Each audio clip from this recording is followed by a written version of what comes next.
Are we close to World War III? Or as some specialists explain, are we already immersed in a third world war, but with different characteristics, with conflicts in different regions of the planet? It's something to think about. The truth is that the planet seems to be heading towards that abyss. And if you don't believe it, just look at this and the next reports I'm going to present.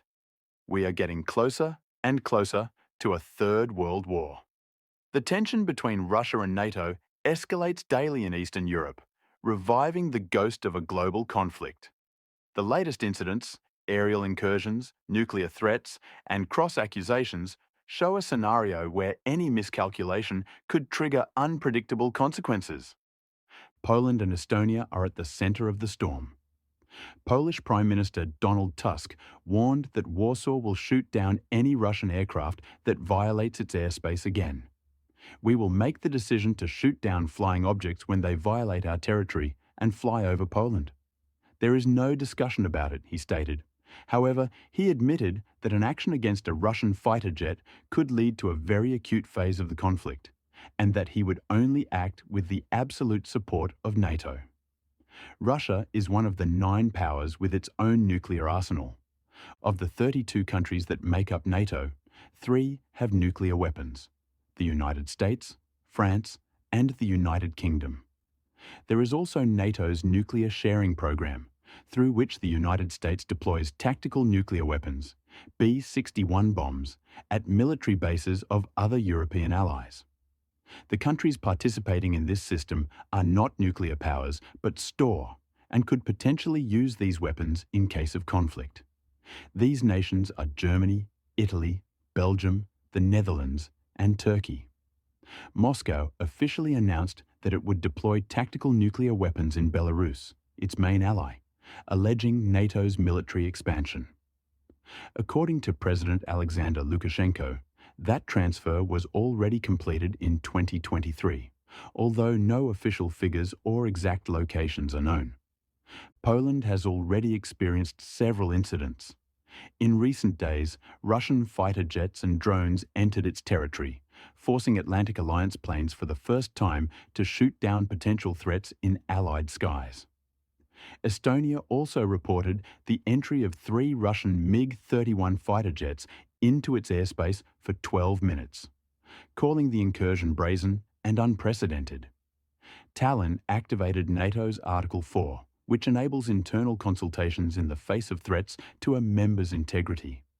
Earlier, Romania had reported that a Russian drone flew over its airspace. The matter even reached the United Nations Security Council, where the Russian ambassador rejected the accusations and accused Europe of being a theatre of the absurd. NATO responds with firmness. Western reactions were immediate. The United States ambassador to the UN was categorical.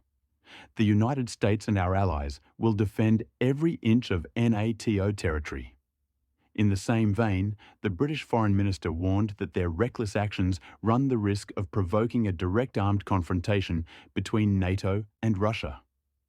Our alliance is defensive, but make no mistake, we are prepared to defend NATO skies and territory. NATO Secretary-General Mark Rutte announced the deployment of the Eastern Sentinel Plan with air reinforcements from Germany, France, Spain, and other countries, in the face of what he called the largest concentration of NATO airspace violations. Putin raises the tone. Meanwhile, in Moscow, Vladimir Putin accused the US and its allies of degrading global stability and issued a warning. No one should have any doubt. Russia is ready to respond to any threat, not with words, but with the adoption of military technical measures. The Russian leader also suggested extending the New START nuclear treaty for 1 year, the last current strategic arms control agreement, with Washington, but conditioned that extension on the US not taking measures that destroy the current equivalence of potentials. How does it look? The same powers are stirring up the possibility of a large-scale war with atomic impact. The nuclear factor and Iran in the equation.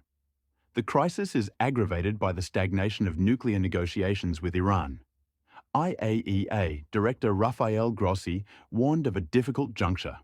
After the Security Council reimposed sanctions against Tehran after considering non-compliance with the nuclear agreement signed in 2015, Iranian Foreign Minister Abbas Araghchi responded harshly. It is time for the West to choose between cooperation or confrontation. An escalation in the Middle East would add another front to an already destabilized global board. For almost 2 years, Israel, another nuclear power, has been at war with the terrorist group Hamas, but also with the Houthis in Yemen and Hezbollah. Due to this armed conflict, it has already carried out selective bombings in Syria, Iran, Qatar, Lebanon, and Yemen. An inevitable conflict? Experts agree that the situation is critical. Political scientist Federico Garcia summarized it this way. What we are seeing between Russia and NATO is a power struggle. While Russia pressures with aerial incursions, the West takes advantage of these incidents to justify greater military spending and an offensive policy against the Kremlin. The question hovering in Brussels, Washington, and Moscow is whether the current tension will remain under control or if some incident, such as new violations of the airspace of NATO member countries, a runaway drone, or a rash decision, could ignite the spark of a direct confrontation between nuclear powers. For now, the world watches with concern as Eastern Europe once again becomes the epicenter of a crisis that many fear could escalate into an even darker scenario, World War III.